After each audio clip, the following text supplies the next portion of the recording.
Segunda parte de Sin Retórica, aquí en Somos Chaco, los miércoles a las 22, la repetición de los domingos a las 15:30 para Resistencia, el área metropolitana, para la ciudad de Villa Ángela, y además también todo nuestro material en el portal de noticias, en el canal de YouTube con el nombre de Sin Retórica y en las redes sociales.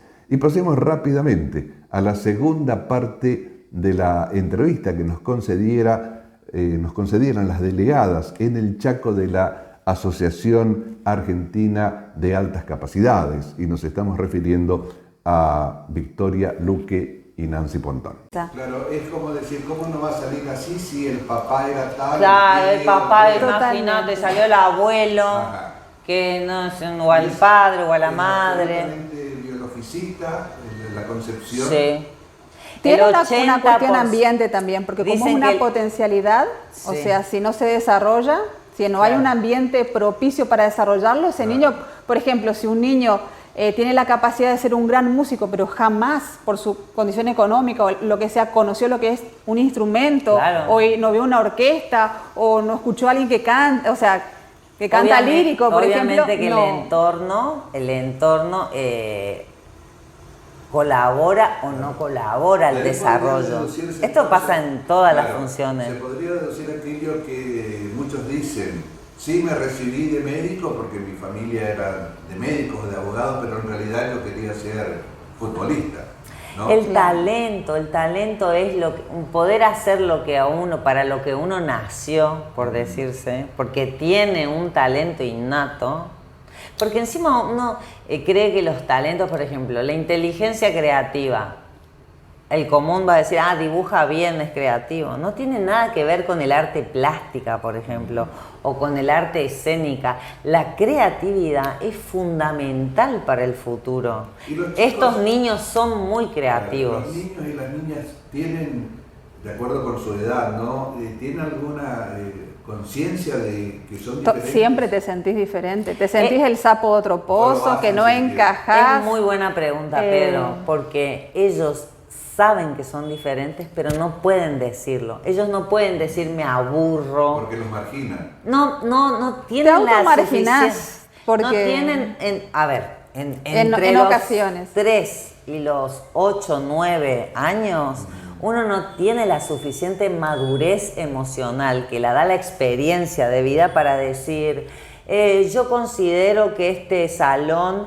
no está a la altura de mis inquietudes, Claro. Porque mis compañeros no tienen los mismos intereses que yo, y yo la verdad que ya aplico la lógica matemática. Ellos no saben eso. Pero sí te simplemente sentís sienten, y cómo uno se puede dar cuenta, porque se pelea con la gran mayoría, o solo se junta con uno o dos, son selectivos. Yendo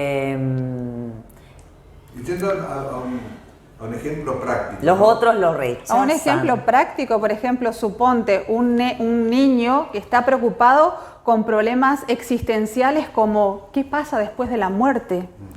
Entonces estudia sobre eso, pero sus compañeros no entienden que él piense eso.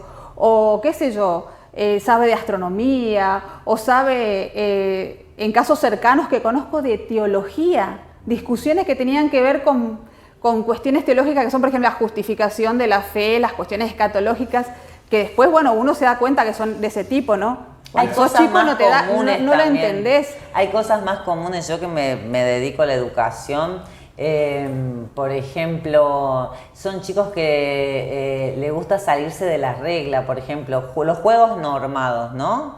Bueno, está bien, pero quieren cambiar las reglas del juego, por ejemplo.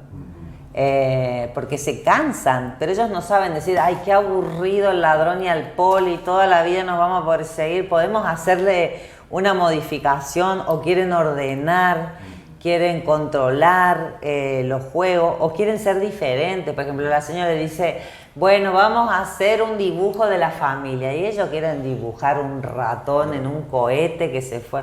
Y cuando empiezan a no querer seguir las normas, los empiezan como a etiquetar de no puede cumplir con la no cumple con la consigna, quieren salir del salón para explorar, para mirar otras cosas, pero no saben decir ya otra vez lo mismo. Tener otro ladrillo en la pared, como decía la Claro, canción, ¿no? exactamente. Y sabes lo increíble de Por todo eso es tan esto? importante la detección con personas especializadas y que sepan.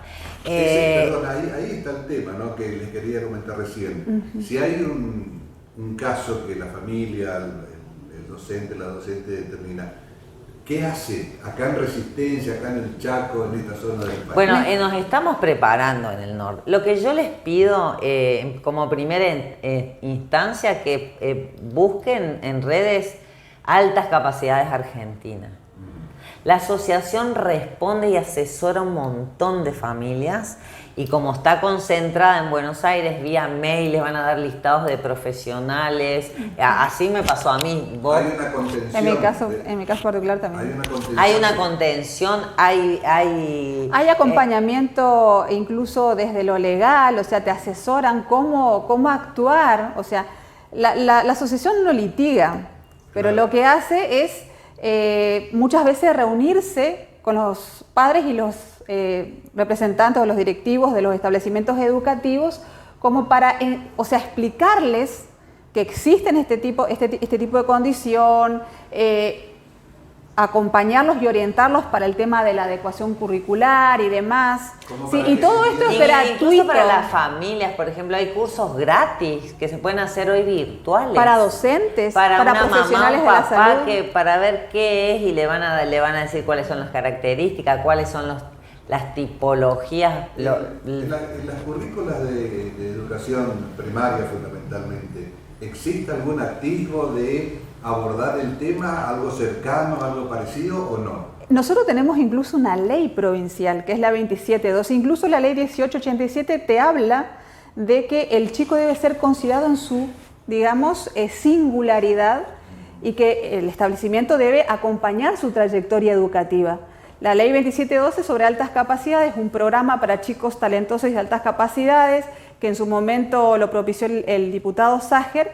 Y después está la ley de educación, que es la 1887, que en mucho de su articulado habla de esto. Ahora, en la ley de Sager, ¿no?, la del diputado, ¿no está más emparentado con aquello que tradicionalmente se asocia a altas capacidades, el que sabe mucho? No, porque el inclusive artículo 3... nuestra ley Ajá. del Chaco, inclusive no solamente habla de altas capacidades, sino de talentosos. Ajá. Artículo 3 dice que son capacidades excepcionales, digamos, no solamente en lo intelectual, sino en lo artístico, en lo Sí. deportivo, o sea, está clarito. Nuestra que no ley solamente- provincial aquí de Chaco es bien específica y bien clara, más clara que la ley federal de educación.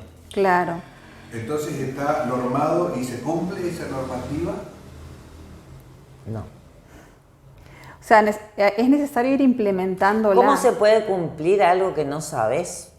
O sea, Claro, ahí, bueno, iríamos a otro tema, ¿no? Pero ¿cómo se legisla sobre algo que prácticamente no se conoce? no, porque Bueno. el instrumento habilita y pide a los organismos que se capacite al respecto. Claro. ¿Quiénes son los organismos? Salud, educación, justicia. Bueno, la ley está más apuntada a lo educativo, ¿no? Claro. Y a la detección, a la guía, a la orientación, al acompañamiento. Habla incluso de hacer estadísticas. Algo que, bueno, o sea, como ya dice, o sea, nosotros somos punteros, uno de los punteros en Chaco a nivel nacional, con esto una ley provincial. Claro. En las otras jurisdicciones provinciales no existen leyes Sí. locales, ¿sí? Ahora hay un proyecto nacional que está propiciado por la diputada Alejandra Obey, que intenta, digamos, sobre todo establecer procedimientos, digamos, más estandarizados para determinar esto de las altas capacidades, porque es muy importante. Nosotros, si nos ponemos a pensar, como en otros países, por ejemplo, Turquía habla de que son la riqueza inmaterial del país. En Alemania, desde 1920, se detecta a la gente con altas capacidades, especialmente a los superdotados. Y así todos los países que están primeros en las pruebas de educación, como Singapur, como Corea del Sur, como Japón, ellos tienen programas específicos para gente talentosa. Y el problema nuestro es que nosotros tratamos de hablar de la inclusión o tratamos de llevar a la inclusión, pero desde la discapacidad y desde la dificultad del aprendizaje.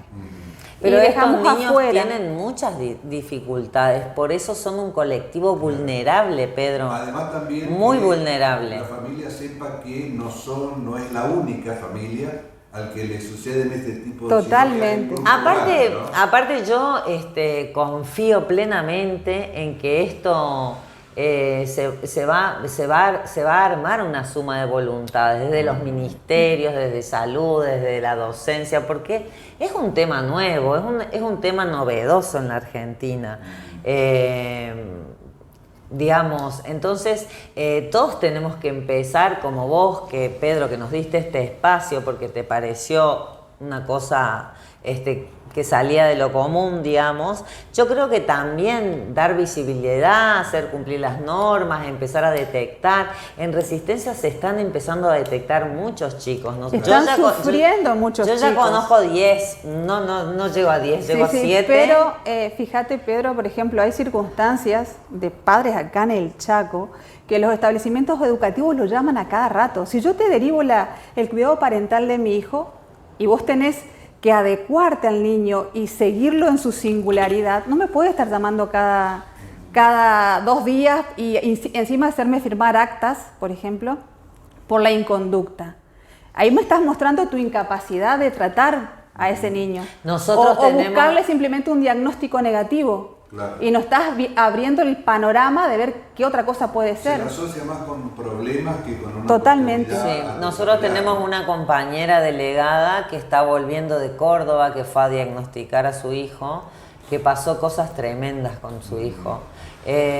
Incluso lo diagnosticaron con hiperactividad y lo medicaron.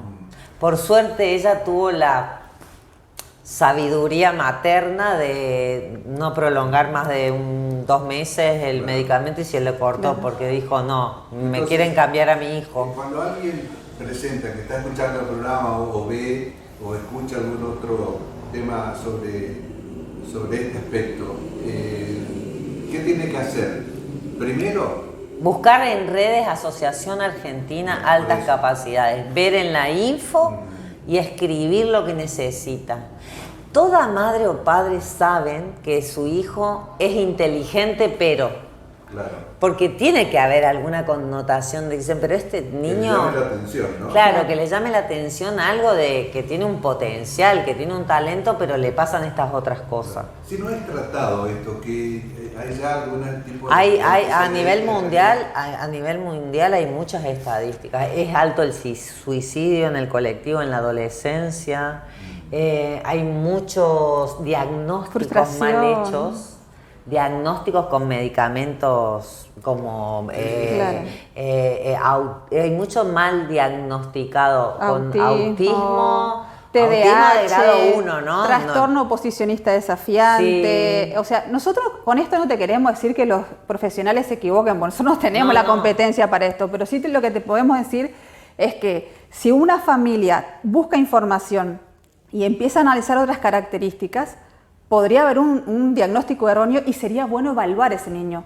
Lo interesante sería de que contemos acá en la provincia y como dice la ley, que sea ya en la escuela, claro, que haya, digamos, quien pueda hacer esa evaluación, ese diagnóstico en la escuela.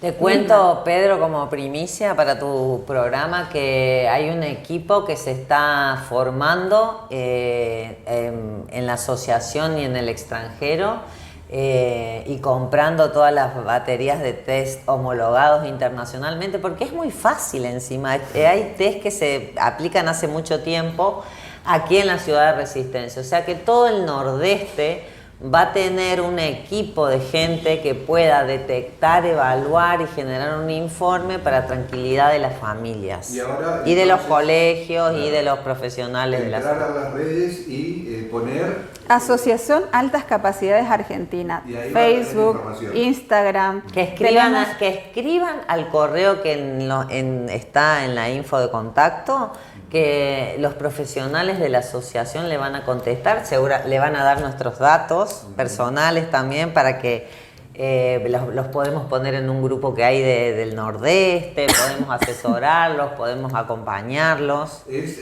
primero entonces esa comunicación o pueden hacerla directamente a ustedes. Directamente a nosotros, si vos publicás nuestros celulares o tenés, no hay problema, pero en la asociación le van a decir, ¿dónde vivís? En Resistencia, en Corrientes, en Posadas. Bueno, estas son las delegadas de tu región.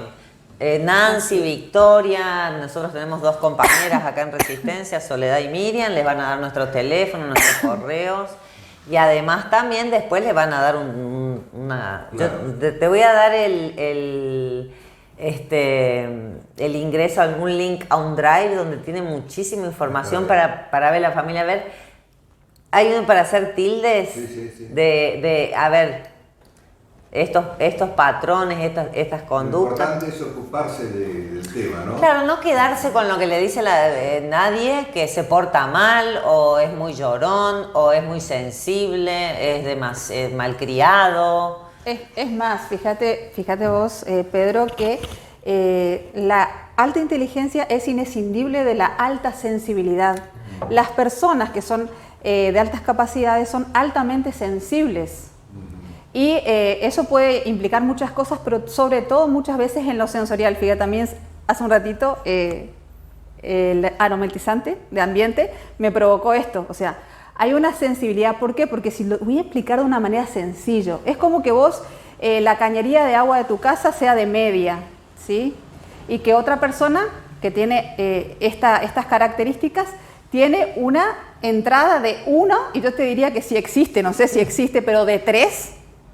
¿Entendés? Entonces todo lo sensorial muchas veces, por eso los niños son tan sensibles, lo sensorial es como que sobrecarga, anula en ocasiones, aunque debemos repetir que no todos los chicos tienen sobreexcitabilidad sensorial. La sobreexcitabilidad de las que habló Dabrowski ya en el pasado, hace muchos años atrás, pueden ser intelectual, imaginativa, emotiva. Por eso te dicen qué intenso que sos. Claro. O sea, al la niño. La intensidad es una característica bastante. Entonces, lo principal que podemos dejar como sugerencia es el consulta.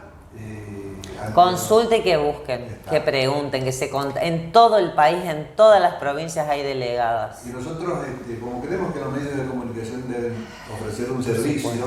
Y te agradecemos, Pedro. Que estamos acá y les agradecemos a ustedes la gentileza de recibirnos. Muchas gracias. Muchas gracias por el espacio. Muy amable. Adiós. Adiós.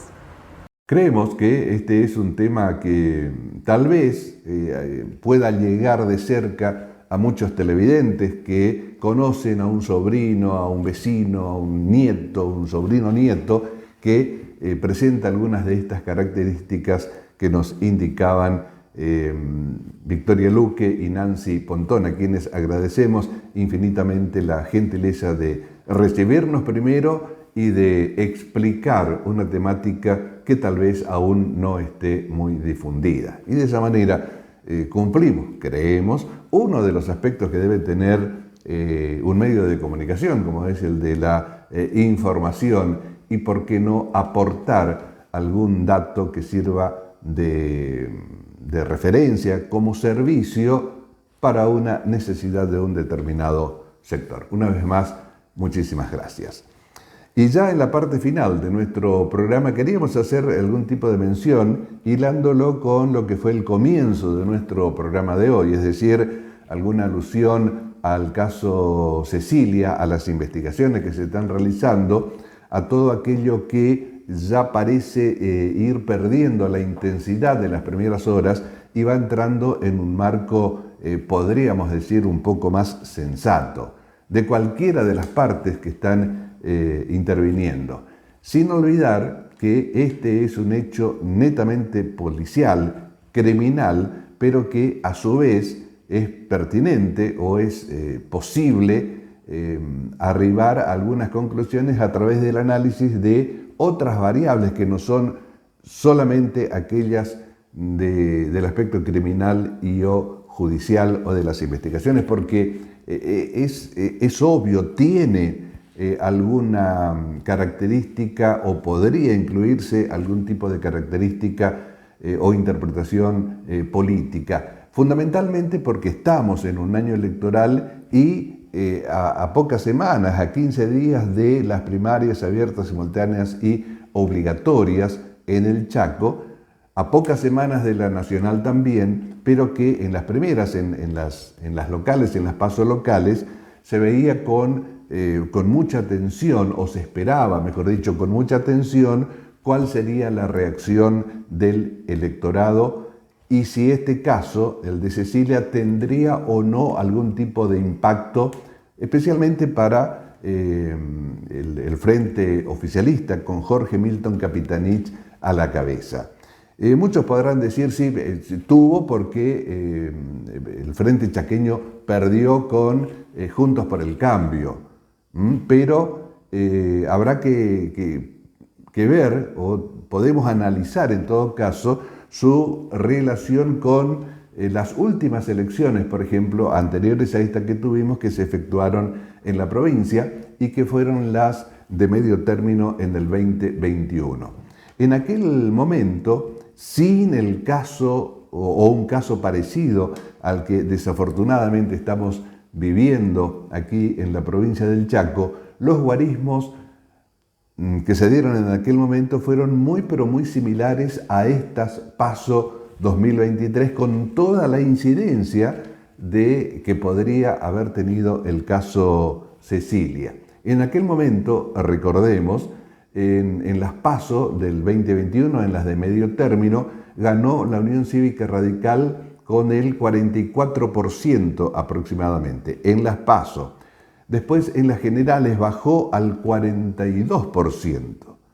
Este 42% no le permitió ganarle al peronismo de entonces, que, recordemos, perdió en las PASO con un 38% aproximadamente y después remontó en las generales con un 44%. Es decir que al parecer, o por lo menos en este análisis necesariamente sesgado que estamos haciendo, no se habría producido un impacto muy fuerte en estas PASO que hemos vivido, con el impacto muy cercano en el tiempo que significó el conocer el caso y las terribles consecuencias de las investigaciones en el femicidio o en la desaparición, en el crimen de Cecilia. Pero obviamente que también existen diferentes interpretaciones. Por ejemplo, Capitanich, que dijo: para estas últimas elecciones fui el candidato más votado, y efectivamente lo fue porque superó a Leandro Esdero. Todo está por verse. Seguramente hoy en los partidos políticos, los principales, los que de alguna manera se ganaron la adhesión de la mayoría, se están haciendo las evaluaciones correspondientes, y creemos que en el gobierno provincial se está trabajando intensamente para ver cuáles son los daños electorales que podría haber tenido como impacto el caso Cecilia, cuál es la comunicación que hoy debería hacerse en transitando esta crisis, y también el trabajo de los equipos de comunicación para una comunicación post-crisis, que conforman parte de lo sumamente rico que es la comunicación general en un gobierno determinado, para no quedarse solamente en la comunicación de gestión, en una comunicación electoral, sino abocarse a aquella que debe utilizarse en situaciones de crisis o bien también en situaciones de riesgo. Seguramente se estará trabajando, y mucho. Eso es todo por esta semana aquí en Sin Retórica. Muchas gracias por estar ahí y nos encontraremos la próxima semana, siempre aquí en Somos Chaco.